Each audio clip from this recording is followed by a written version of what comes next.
If you treat a man like an animal, do not be surprised when he acts like an animal. I would like to say, this man has just talked about the blessing of the heart, and that a hardened heart can be delivered. No, it cannot. Not with resentment, anger, bitterness and hatred being instilled in people. Fuck your systems, fuck your rules. Okay lads, everybody calm down. Just sit down. Right lads, sit fucking down. Come on. This is no way to carry on in God's house. Fuck your system. Right lads, sit down. This is completely out of order. Sit down. Why? This has been waiting to happen forever and it will never change.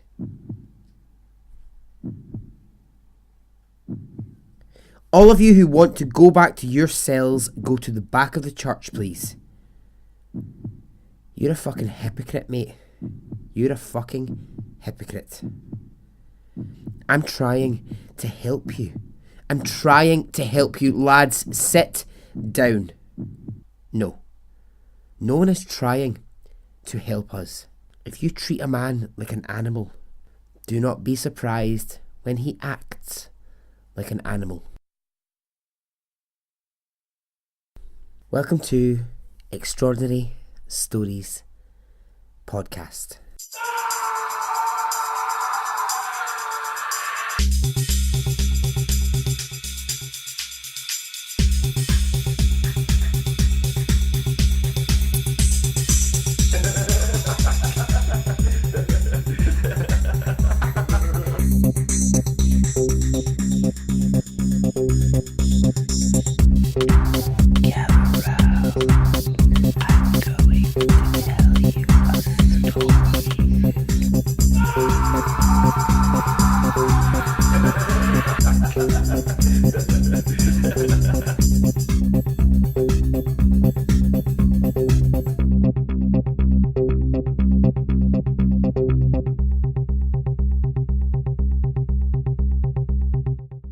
Hey, how are you? Are you well? Are you good? I am. I'm just back from a week working in Ireland. I was in Belfast, which was lovely.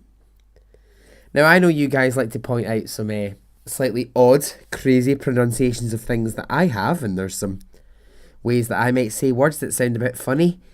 But, oh my God, the Irish, you have some crazy belter ways of saying things. Especially the Northern Irish, like the Belfast.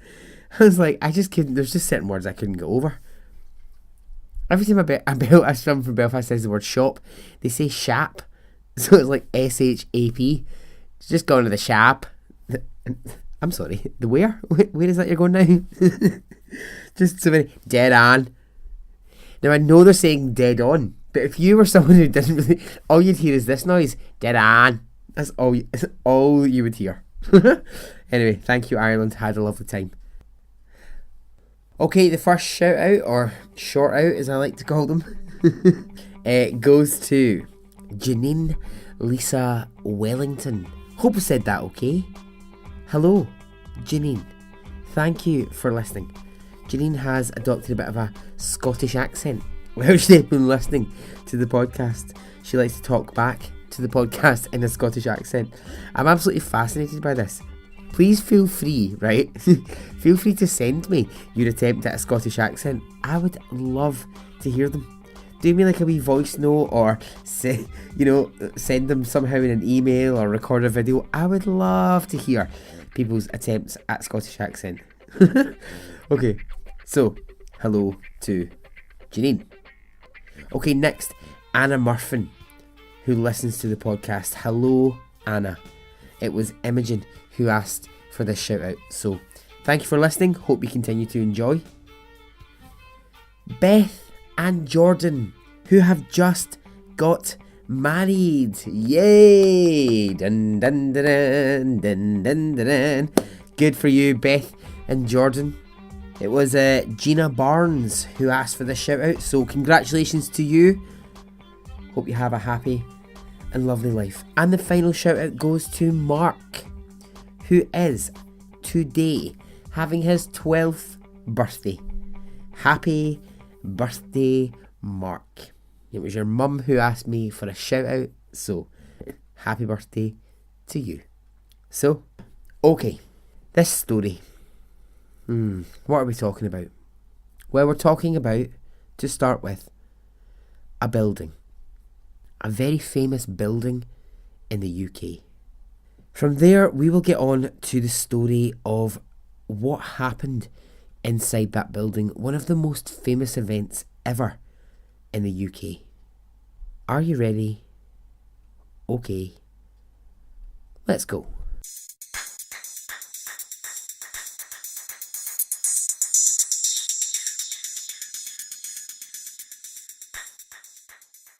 The building I'm talking about is Strangeways Prison in Manchester, England. The name Strangeways, which it jumps out, I think, as odd straight away for a prison. Now, I assumed it was a nickname for the prison. I assumed it had another name, and it was called Strangeways. Because, I'm not being funny when I say this, but I assumed that there was some correlation with it possibly once having been perhaps a mental institution or a place for incarceration. But no, through my research, turns out it actually was called Strangeways, and it was because it was built on an area of land called the Strangeways Park. It's like it made me think of, do you know the hospital? I don't know if you're aware of this one, but it used to be a big psychiatric facility in the UK called Bedlam. Now that's where we get the phrase, oh, it's like Bedlam in here. You know, like when people will walk into a crazy situation and they'll go, oh my god, it's total Bedlam. It comes actually from the name of the hospital. So the name of the hospital doesn't come from the phrase, it's the other way around. So anyway, Strangeways is built because it's been built on this land. I love finding out where words come from. It's fascinating. Anyway, I just need to give you a bit of a picture of the prison before we talk about the big event. Because the actual structure of the building is going to become really important in what happens years later. The building was completed in 1869 and it was designed to hold 900 inmates. The walls of the prison were 16 foot thick. And I guess what that tells us is that when Strangeways was built, it was built to be a high security prison. Category A, I believe it's called. You know, for your serious criminals, your serious crimes, your murderists, your rapists, your kidnappers. This was the prison that, in the north of England, these people, these dangerous criminals, were to be housed. It also would sometimes house prisoners who were in for slightly less serious crimes if they were only in for a short period of time. Or sometimes it would take on less serious criminals while they waited to be transferred to somewhere else in the UK. When it first started, actually, it was a prison for both men and women, but over time it became a male-only facility. And I found this little fact about it which made me like, oh, okay. It used to have, when it was first built, an execution room. It's estimated that just over 100 people, men and women, were hung in Strangeways prison. And when they were hung, their bodies were buried in the grounds of the prison. Lovely. So, now we know a little bit more about it. Let's keep in mind, as we move forward in time, the time period in which it was built. This was the Victorian age. This was a time when buildings were built with Victorian materials. Okay? spaces were small. There's a sort of, I think, interesting correlation for me, or well, this is what came to my mind straight away, is I was thinking about the time that Strangeways was built in and what it's going to suffer years later. And I was thinking about the fact that you may be aware of this because I think it made kind of worldwide news, and anyone in the UK, you'll certainly be aware of it, that the Glasgow Art School, which is really not that very far away from where I am right now, it's had 2 major fires in the last year, and it's now in a terrible state, where I think literally the last I heard, they can save the remains, like the outside of the building, but I don't think they can save anything in the interior. And, there's just lots of theories about it. At one point there was like, because there were 3 or 4 fires on the one street and they all happened in major Glasgow buildings, and there was a theory going around that there was a crazy mad arsonist running around Glasgow, and he was trying to burn down, he or she was trying to burn down lots of major Glasgow buildings. Whether that's true or not, I don't know if I really believe that. I don't think it is. I don't think that's true. But what I will say is I do think that probably that building, I don't know the date offhand, but when that was built, they've never updated the electric systems that were put into it. They've never updated loads of those things, and it's lots of the stuff that makes the building great. It's why it's a tourist attraction. It's why people flock from all around the world to go and study in it, because it was built so many years ago, and they've never updated the things in it. So they've kept all the old original faucets, all the old original brickwork on the wall, and those things are fantastic, but are they designed to deal with the demands of 2018? Well, probably not. So, I don't know, I think there's a correlation between those two things about going, actually, have those fires started because that's a building that was never housing the kind of artwork that people are making in 2018. When that started, people were in there, and it was a lot of fine art. People were painting, it was pottery, it was work that didn't really require electrics, whereas now, lots of artwork does. There's lots of soldering going on. There's lots of working with destructive materials. There's lots more, risk there. And is the building built to deal with that? I'm not sure that it really is. And this really is important in terms of what happens within Strangeways prison. Strangeways housed lots of notorious prisoners. 2 of the most notorious that it ever had were Ian Brady, the Moors murderer. He was there for a period of time. And Harold Shipman, the killer doctor. They both spent time in Strangeways. Okay, let's move forward to what we really need to know about. The time period that really is going to be the focus of this story, 1990. For almost a full month in 1990, I remember as a child, the news was dominated with images of Strangeways. And if you weren't aware of that prison before, you were about to be. There was about to be 25 days of hell inside that prison and on the prison roof. A prisoner called Paul Taylor was serving 3 years in Strangeways. He'd been brought in for fraud. It was something dodgy to do with checks.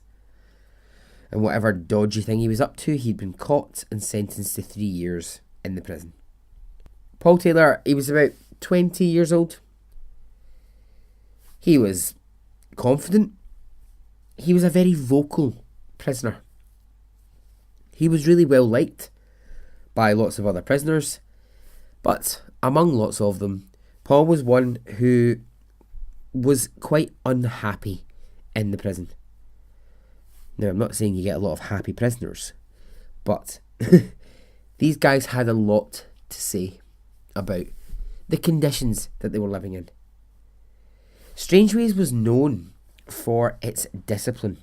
It had this reputation of being a very tough prison.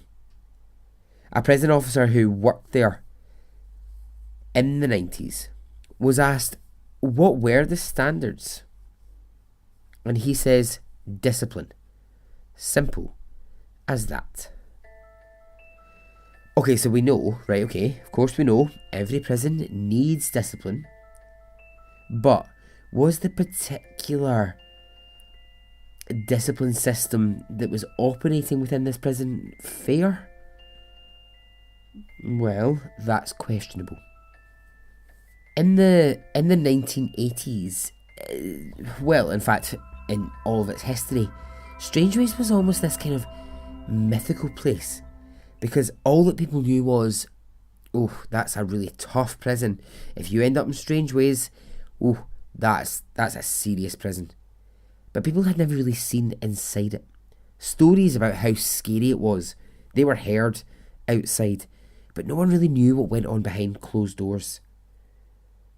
And the governor at the time, he spoke publicly about his strong attitude towards discipline in what he called the human warehouse. Oh, God. That actually sent a shiver down my spine when I heard the phrase human warehouse. Horrible. So in 1990, what were the prisoners so up in arms about? What was causing so much tension in the prison? The prison had been built and designed to hold 900 prisoners. And by 1990, it was housing almost 1,500 men. 600 extra bodies is a lot of bodies. And what this really meant was that it meant 3 men were sharing one tiny cell. One wee tiny cell built in the Victorian age for one person. And now you've got 3 grown men sharing it. The sanitation was horrific. They didn't have actual toilets in their cells, so 3 men shared a bucket. And that bucket would only be emptied every 3 or 4 days. Fuck me, this was 1990. Prisoners in Strangeways were given 1 hour out of their cell a day. Can you imagine? 23 hours a day, cooped up with 2 other people in a tiny, dirty space. No wonder you were going fucking nuts. They were given restrictions on family visits. They, should have been getting to see their family weekly, their kids weekly, and it became monthly, and then sometimes it became more than a month. Nobody ever knew what the real system was. Could you see someone in the next 8 weeks? Well, maybe not, if the prison decided, no, that's not going to happen. Important to say here, because this will come back later, lots of prisoners were writing home to their families and saying the conditions are horrific in here. But when they were writing those letters home, they weren't receiving any letters back from family about it. And that'll come back later on. So really, why was it so horrific? Well, as I've said 100 times, it was built in the Victorian era, and things like sanitation systems, they'd just never been updated. Spaces were not built for this number of bodies.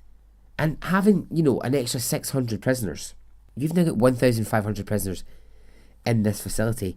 That is a huge pressure on your guards and on resources, so everything becomes depleted. Everything starts to get run down. During this has been going on for years. So during that 1980s documentary I was talking about, there's a male prisoner who's talking to camera, and he says, this place is a fucking Victorian nightmare, and I'm telling you, it's going to blow. The fucking roof is going to come off of this place. He's like, it's horrible in this documentary because he's like a trapped animal. This guy, he's in this tiny, tiny little fucking space, and he's a big guy, he's like a big huge guy, and he's in this tiny little room, and he's shouting at the camera. This is men were just, like, the guys in there, they were just so, the tension levels were up all the time. The tension between the prisoners and the guards was at a really, really tough place as well. The male prisoners decided that they had just had enough of this. They had just absolutely had enough. So what they did was they tried to go to the governor and they tried to explain their points.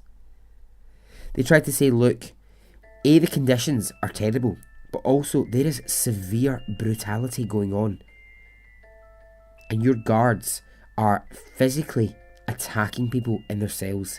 They are verbally abusing people on a daily basis. Now, I must point out, in the spirit of fairness, it wasn't all guards. That wasn't the whole culture of Strangeways. But within, a good 30% of the amount of guards that worked in there, they like to misuse their power and abuse some of the prisoners.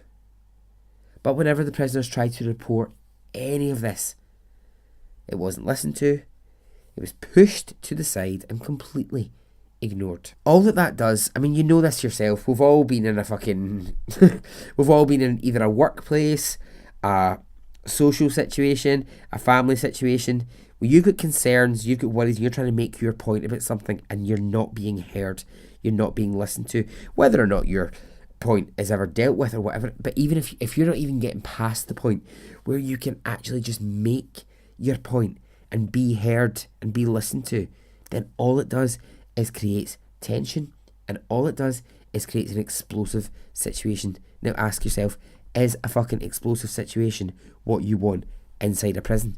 No, it's not. So there arrives a new prison governor, Brendan O'Friel, and he takes over control of the whole prison. And he's seen as a man who, he really recognises the problems straight away and he wants to make changes. So he cracks down on a few things straight away, and I think he's a good guy, Governor O'Friel. I think he is a good guy, and I think he was trying his best. The first thing that he does is he takes a real stance on any kind of racism from any prison guard. Any prison guard who says anything racist or has any kind of racial behaviour, fired. Just gets rid of them straight away. So, good. Yeah, I'm glad that he was the first person to come into that prison and stamp that out. Also, I was like, oh, for fuck's sake. There was a pub near where the prison was, right across the road. And some of the prison guards, when they were going on lunch break, used to wander across, have some lunch, have a couple of pints, and go back and finish their shift. So, you're in a high security prison. It's not exactly great to be going over for your lunch, having a couple of pints, and walking back over a bit steaming. Do you know what I mean? When you're in charge of some of Britain's most notorious fucking murderers, rapists, and dangerous criminals. This governor, put a stop to it straight away. Anybody caught having consumed any alcohol, fired, gone, straight away. The next move he made, and I love this one, this is really bold because no other prison in the UK had done this. He looked around and he sees that he has got 1,500 male prisoners and all male guards, and he says, I want to start employing female prison guards. Now can you imagine, right, what those male guards, some of whom are racist, some of them who like to be brutal, some that like to be pint at lunchtime, can you imagine what they thought when suddenly he's like, I'm going to start employing women in this job? All the sexist bullshit of the day came out, but he wouldn't stand for it. If there was sexism, he was like, get the fuck, nah, get out. I want women in this prison. I want women guards in there. So he did. He started to then employ a number of women guards to come through. Now, it's not to say that these, female guards arrived and overnight that entirely changed Strangeways into a different prison. No, it didn't. But the long-term effects can actually be seen in that some of those male prisoners who were only ever met with aggression with a male guard, they will say years later, actually they did feel differently when they were female guards in the prison. It did create a different kind of atmosphere. Something did shift in the men at that point. So there's an inspection and the results are good. Now, Hard to believe the results are good considering what I've just said about the fact that you've got 3 men in a cell sharing a bucket of their own body fluids for 3 days. But actually the results are good because the government inspectors are seeing that this new governor, Friel, is trying to make changes. But there's one thing that the governor could not change, and if he could, he would, but it's the one thing he can't change, and that is overcrowding. That is the fact that more and more male prisoners are being sent through the doors of Strangeways. The place is now so overcrowded, it's bursting at the seams with prisoners, and yet more and more just keep coming through the doors. So Paul Taylor, who I mentioned earlier on, he's the one who was 20 years old, in for fraud. He was so unhappy. He was becoming more and more irate and tense at the situation in the prison. And so he started to just say, look, this is enough. Enough is enough. Like Donna Summer said in the 70s, enough is enough. I'm sure he didn't say it like Donna Summer in the 1970s. This guy was like some big burly criminal. I'm pretty sure he wasn't cutting about singing enough is enough by Donna Summer. That would maybe be more my style in a prison. No, I wouldn't do that. Are you kidding on? That's a one way to get attacked or bummed in the showers. Anyway, Paul Taylor, very unhappy, and he starts to talk openly that he is planning a revolt. He starts to get other prisoners excited by the idea of fighting back. Now here's what he's planning. Every Sunday, hundreds of prisoners go to the prison chapel and they have a sermon and they sing some hymns. Paul Taylor his plan was to use this time in chapel, where there are hundreds of prisoners, to get up onto a public platform and speak to the other prisoners and say, look, let's join together, let's not put up with this anymore. And he describes that what he actually wanted was a peaceful protest. What was about to happen next was anything but peaceful. Sunday the 1st of April 1990. By 10 a.m, 300 prisoners were in the chapel, and whispers of a protest had been heard throughout the prison, so the guards and the prisoners, they were all on high alert. As all the prisoners are sitting there, receiving the sermon, Paul Taylor, he has an anger building in him, and he reaches his breaking point. He runs from his seat to the front of the chapel, where he grabs the microphone, which gets used by the choir, and he starts to speak to the 300 prisoners that are gathered there. That conversation that you heard in the very beginning of the story is taken directly from what happened when Paul Taylor stormed up to the front of the chapel and made his speech. Fuck your system, fuck your rules. And it started to create a buzz in the men in the chapel. And the priest is shouting, right lads, sit down. And the prisoners keep shouting, fuck your system. And the priest shouts, right lads, sit down, this is completely out of order in God's house. And the prisoner shouts, I have been waiting for change. It will never happen. It will never change. And the priest shouts through the microphone, all of you who want to go back to your cells, go to the back of the church, please. He then says, I'm trying to help you. and the prisoners start shouting, "No one is trying to help us."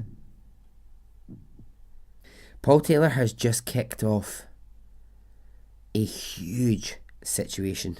Prisoners start pulling weapons that they have made out of chair legs and weapons that they have improvised from whatever they could find out of their pockets, and a full-scale riot begins. Prison guards try to react fast, but they are completely overpowered. They had 300 angry men wanting a riot, and they just couldn't do anything. Guards were being attacked by prisoners, and as one guard remembers, he pulls another guard out of being beaten by like 6 prisoners, and the guard says to him, "They've got my fucking keys. They've taken my fucking keys." And the other guard, who's just pulled him out of it, says, "Forget your keys, mate. We need to get out of here now or we are fucking dead." Paul Taylor had, having started this whole thing, taken a set of keys from a guard that opened the back door of the chapel, and he used them. He got out into the prison corridors, and he began using those keys to open every cell that he could. One by one, he was running down corridors, opening cell doors, and now men were running freely all over the whole prison. As Paul was doing this, other prisoners had gone through the back of the chapel, and they'd taken themselves up to the roof of the prison. The guards had all but given up here. They were outnumbered, and now hundreds of men were in control of the prison. Prisoners were on the roof, they were in the guard's office, they were getting their hands on any set of keys that they possibly could. Prisoners were just attacking guards left, right and centre. Complete carnage. I think that's the best word I can think of to describe it. Just complete carnage. Up on the roof, the men who were up there, they were taking the tiles off the roof and they were throwing them off of the roof onto anyone who was on the ground. So any prison guard who'd come round and was looking up at the roof was getting a big, heavy slate tile thrown at them. Now, Governor Friel, he arrives within minutes of the riot breaking out, and he actually can't get anywhere near the door of the prison because of the tiles and the metal and anything that these prisoners can find on the roof are being thrown down. One of the most really horrible and shocking images is a police officer who's there, and he's trying to help, and he has a slate tile thrown into his face from the roof, and it cuts right through his jaw, and it leaves him lying on the ground with blood just pouring out of his face. Somewhere in the prison a fire has started, and in the images that were then starting to be taken, smoke is just billowing out of it. Do you know the kind of smoke that I mean, where it doesn't even look just like a small amount of smoke? It's like proper billowing out of it. So these images, they're now being shown on the news, and in the UK all regular TV was suspended right there and right then, just to watch what was happening on the roof of Strangeways prison. So we have this absolute carnage on the roof. Well, what do we have happening inside? Well, we know the culture of what happens to sex offenders in prison, and especially those who might be in for harm against children. Well, the wing that those particular prisoners in for sex offences were on, it was opened by other prisoners, and they then attacked the sex offenders. Paul Taylor came down into the wing where the sex offenders were, and he'd heard that there was a man in a cell who was in because he'd raped a 6-year-old girl. Paul Taylor used the keys that he'd stolen. He opened that man's cell. He went in and he started punching this guy in the face repeatedly. Other prisoners jumped in and they started to attack the man with an iron pipe, and then eventually they took him out of his cell and they threw him over a balcony. For hours they continued to just attack all of the sex offenders who were at that point completely vulnerable in that prison. Armed police surrounded the prison, but they were powerless. They were powerless because the men on the roof were throwing, even though they had on, even though they had guns, even though they had weapons, these men were throwing any heavy object, any material that they could find down onto the ground. Thousands of people had gathered. Locals, families, police. I think this is interesting. You had hundreds on the roof, but also because the doors to the prison had been opened, hundreds of prisoners were now able to get out and flee from prison. They were able to run out freely into the streets of Manchester. But obviously police and locals, they're on the lookout for lots of them, so loads of them were caught. But interestingly, a lot of them actually ran, not to be a fugitive, but they ran for safety. They ran away from the riot. They ran to police looking for safety and saying, look, I've got nothing to do with this riot. And if I'd stayed in that building, I may have died. Yes, I might be in for the fact that I have stabbed someone, or perhaps I'm in because, I'm a major thief. I also don't want to die during a riot. I'd rather serve my time than actually be killed during this riot. So this all kicked off at 10 a.m. in the morning, and by 7 p.m. the riot police are readied and they are planning to go into the prison. Now, the prisoners who are on the roof, they can see what's happening. They see the riot police arrive. They go back inside and they find every heavy piece of iron, metal, slate that they can find, and when the riot police come in, they just start chucking it at them. They start throwing at them buckets of piss and shit. They throw it on to the riot police. And at this point, the riot police have to leave and rethink their plans. The prisoners start to make banners out of any material that they can find that say, "No, dead." They're trying to say, we're not trying to kill anyone in this riot. This is not what this is about. No one has died. We're not trying to kill anyone. This is not what this is.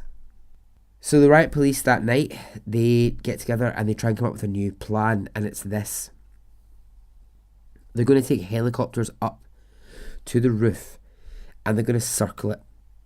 And they're going to circle it and get closer and closer and closer, and it will force those who are on the roof to come down, basically, because eventually they will be blown off the roof. Meanwhile, the remaining prisoners they're making any weapon that they can. From any bits of material that they can find, they're making a makeshift knife, something to strike someone over the head with. They're making anything that they possibly can. Now, Governor Brian Friel, he's under, obviously, huge pressure. This is his prison. This is his prison, and this is happening before his very eyes. And he's getting calls from the heads of the prison service who are saying, how many people are dead inside? And Brian Friel, who, by the way, he's so articulate, this guy. He's quite posh. He's so articulate. He responds by saying, well, I couldn't possibly say because no one can get in. The riot police tried and failed, so I can't tell you. So the plan is to go ahead with another riot police intervention when the governor gets another call. And this time he's asked, will it be of danger to police entering the prison? I'm like, is that the stupidest fucking question ever? What do you think? You've got prisoners on the loose.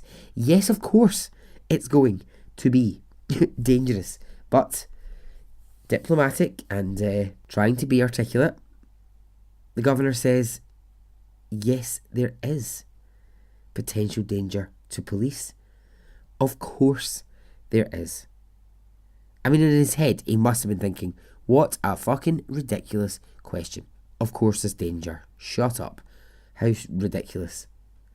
But his answer of, yes, there is potential danger to police, it means that the riot police are called off, cancelled. So the guys on the roof, they are delighted. They can see the riot police leaving and they think we are winning. They think we are now in charge of this.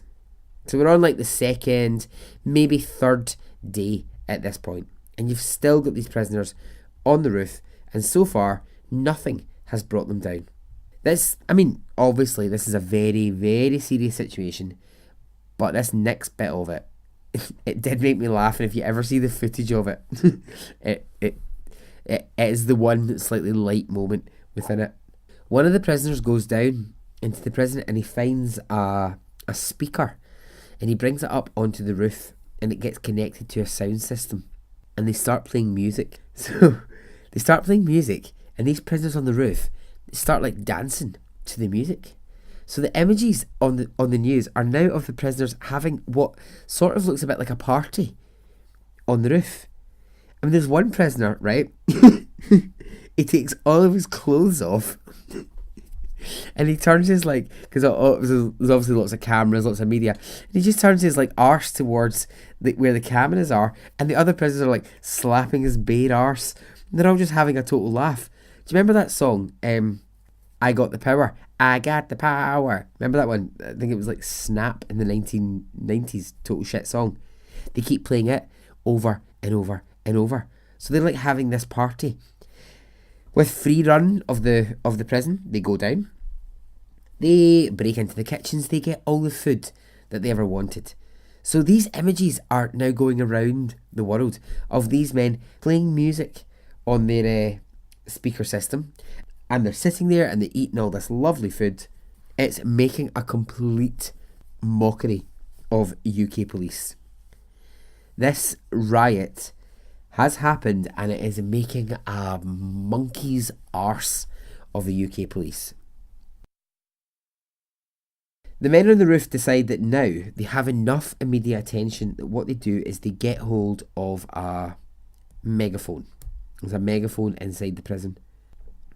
They're going to speak to the press who are camped out 24 hours a day below, and they're going to try and get their message out. This for them is the one and only chance they have to talk about the brutal conditions in which they live. Do you remember I said earlier on that prisoners had written letters out to their family saying things in here are really pretty bad, but they never received any communication back? That's because there was a book in the prison. That book kept hold of all of the letters from family members raising concern about conditions within the prison. And that book was where those letters stopped. So a family member would write to the prison and say, I'm really worried because, 35-year-old Billy, who's been in for 3 years, says that he's living in cramped conditions, he only gets out for 1 hour a day, blah, blah, blah, blah, blah. This is really bad. What can we do about this? These letters, just kept in a wee book. But now the prisoners had this book. They had it on the roof. And they went down, they got hold of a massive blackboard, and they started to write bits from the book on the blackboard and hold it up so that the press could get clear photographs of what was happening. They were doing everything that they could to use these blackboards, or sometimes they would find just like a big piece of white material, and using any kind of writing material, they would write messages just about how terrible living conditions were, and they would hold it up on the roof so that the world could see what this riot was about. What were they actually trying to protest against? During all this, the prison system is trying to keep very quiet about any knowledge of brutality or problems. So days are passing, days and days. It's now day 10, and that's a long time on a roof. The prisoners on the roof, they had a meeting, and they decided this can't continue. They ask, using their megaphone, to meet with a negotiation team. They said, look, a couple of us will come down and we'll talk to you about what we want. And kind of where this is coming from is actually because they had young prisoners up there. They had prisoners who were 16 or 17 years old. And these guys who got caught up in the initial excitement, oh, there's a fucking riot, oh, let's get involved, they were really starting to struggle. And the ringleaders like Paul Taylor, they started to feel like the young ones were needing to get off that roof. So they said to them, look, you can go, it's fine, we'll stay up here, we will fight for the cause, but you can go. All the while, all the people who were on the roof, their families are arriving all the time. And there's a horrible moment where Paul Taylor's mum, she's at the prison gates and she's shouting up to her son, please Paul, please just come down. And he says, I can't, mum, until we've got what we wanted. And she's crying her heart out.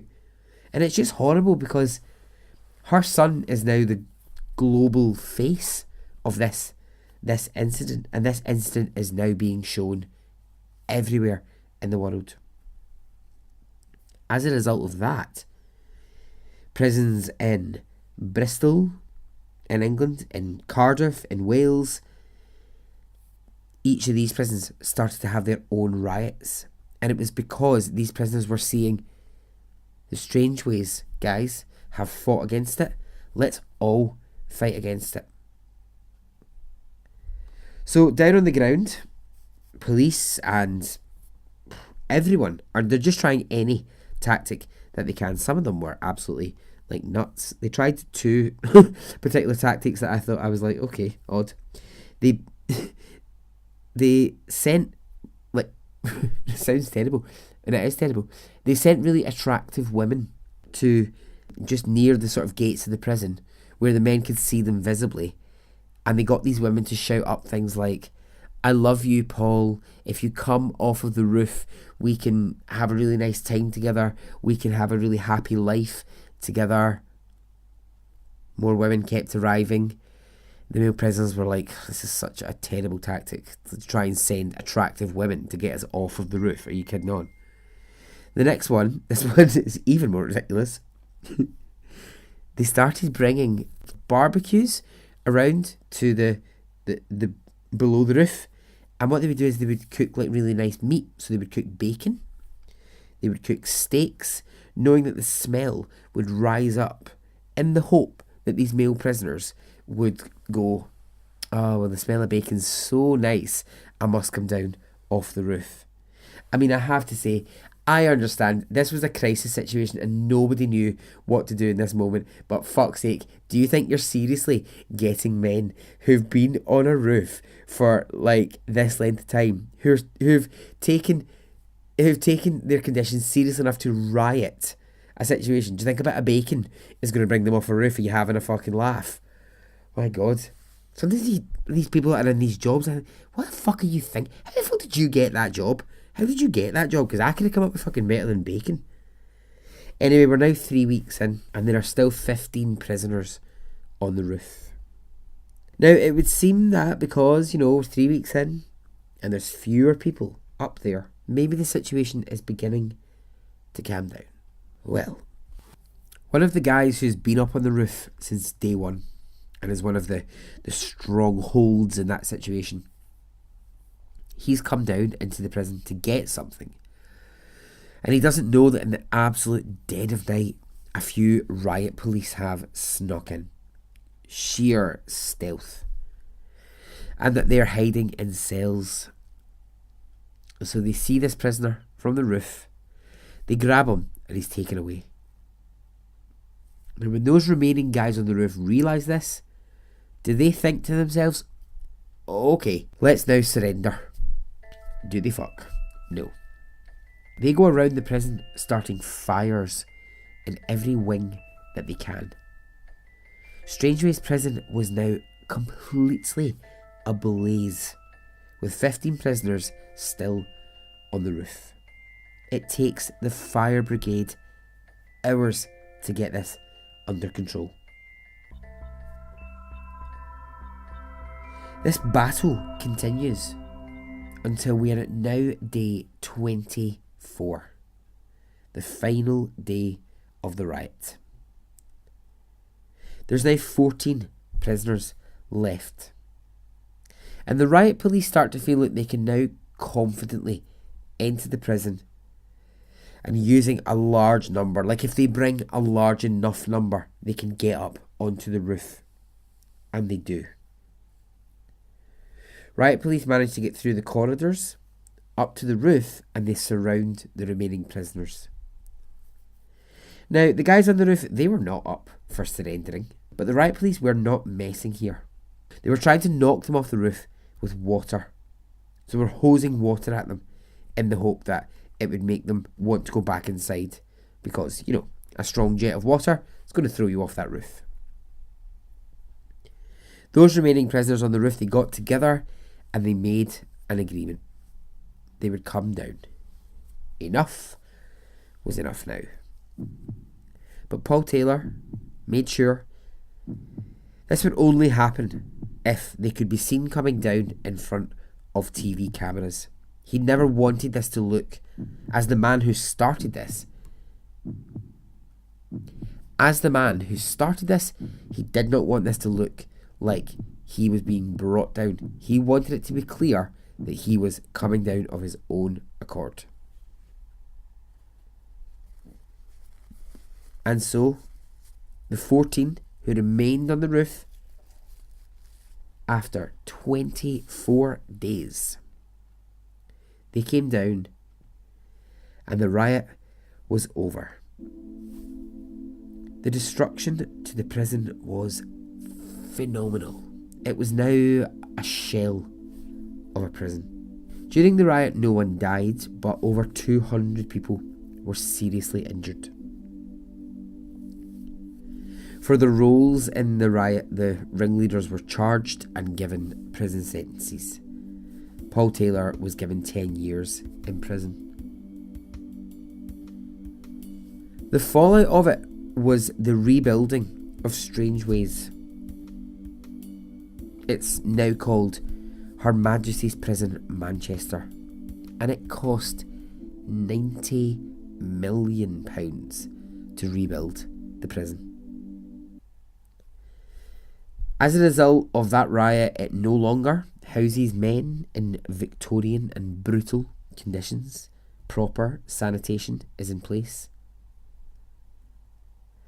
As a result of this whole entire riot, there was a report published by Lord Wolfe about the changes that needed to be made to the British prison system. And now prisoners in the UK, they have proper procedures if they have complaints. It would be really remiss of me, I think, to put a shiny ending on this. Yes, Strangeways underwent a massive remodelling and changed how it operated. But right now, 71 prisons in the UK are still overcrowded. And England has the highest rate of prisoners in the whole of Europe. So, are we going to see another Strangeways riot in the near future? Who knows? And so ends the story of the Strangeways prison riot.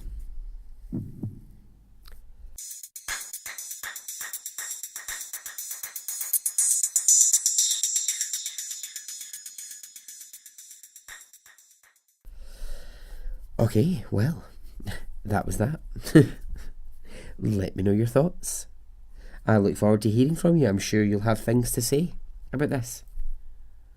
Yeah, how I got to this story really was because in a list of things that I was sort of thinking, oh God, I might be quite interested in that, I'd written down prison protests, because I know that there's lots of really interesting stories about people who've done individual things within prisons.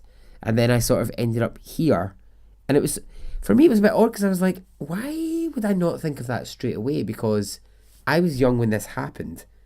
I remember it being on the media all the time, and it is a part of UK history.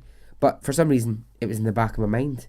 But I'm really glad that I actually managed to find my way to it, because it's just something.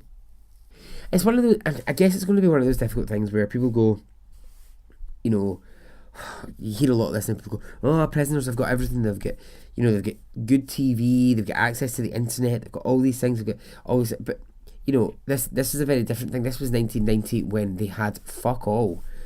Do you know what I mean? And you can say, yeah, okay, if you've murdered 6 people, just put up with the fact that you're in a cell for 23 hours a day and you don't get any exercise and you have to live in horrible Victorian conditions. But then, like I'm saying there, I guess the thing about Paul Taylor was in for 3 years for some cheque fraud. It's not quite the same as someone who's murdered 8 people, but they're both being given the same treatment. They're both being put through the same thing. So that's something, and that has to change.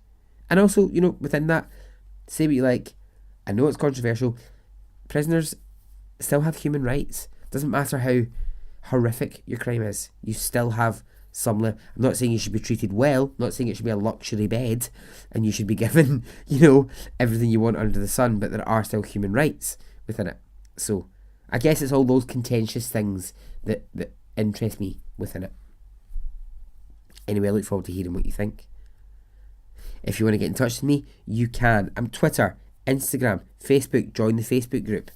Get in touch with me. Now remember, also, I want you to get in touch with your stories, right? Number 1. But also, I do want you to get in touch with your Scottish accents. I think Darren Bettencourt, you started this on in the Facebook group with your attempt at a Scottish accent, which really made me laugh. And now I want to hear people try it. So feel free to just send me, no matter how shit it is, it will make me laugh. Yeah, I laugh at lots of things. So please get in touch. Yeah, anything else you want to get in touch about, anything at all, I'm here. I'm all ears, as they say. I am all ears, and I'm always listening. So please get in touch. Don't be a stranger. And until the next episode, okay? Goodbye.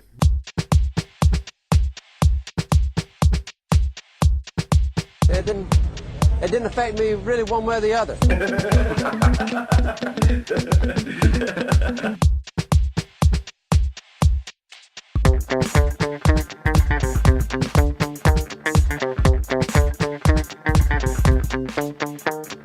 I would imagine from the look on his face, let's get it on, let's do it, let's get it over.